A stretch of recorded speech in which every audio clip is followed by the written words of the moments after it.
Sa tikangan santos nga ebanghelyo, sumalakan San Lucas. Pagimayang ka,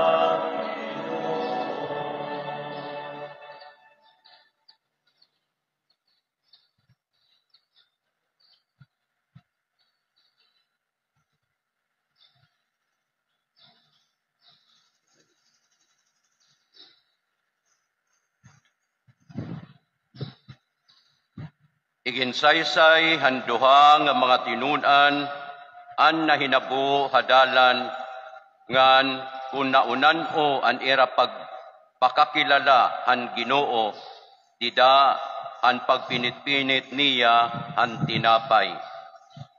Samtang nagsusumat hirahini aira, tigda lang nga tinindog an Ginoo nga hapot nga nira nga nagsiring iya.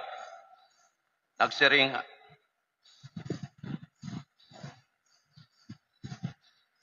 an kalinaw maada haiyo. Tugob kay ano nga nababaraka man kamo. Kay ano nga nagruruhaduha man kamo. Haiyo mga hunahuna. Panginanua an akon mga kamot ngan mga tiil ngan kitaa. Iakugod ini, kapti ako ninyo, ngan masabot kamo, kay waray unod, ngan mga tulan, an usa nga kalag, sugad han iyo nakikita, nga ani haakon. Iginsiring niya ini, ngan iginpakita niya haira, an iya mga kamot, ngan mga tiil. Waray lagi hapon hira makakatuo tungod han ira dako nga kalipay ngan paghipausa sanglit nagpakyanahiya haira mayeda ba niyo sadang makaon dinhi gintagan hiya nira sinugba nga isda ngan kinarawat ini ni Jesus ngan kinkaon haira atubangan. Niya nagsiring hiya haira. Amugod ini an mga butang nga iginsumat ko haiyo an kaupod pa ako niyo.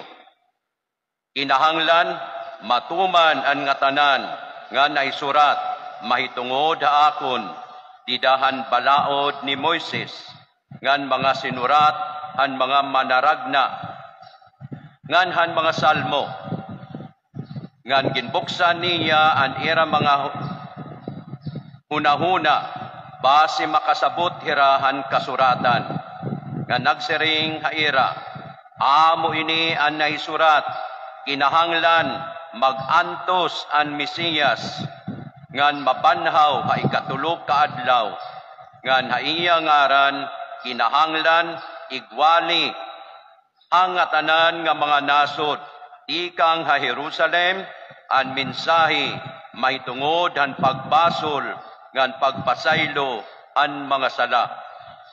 Mga saksi kamo hini, nga mga butang.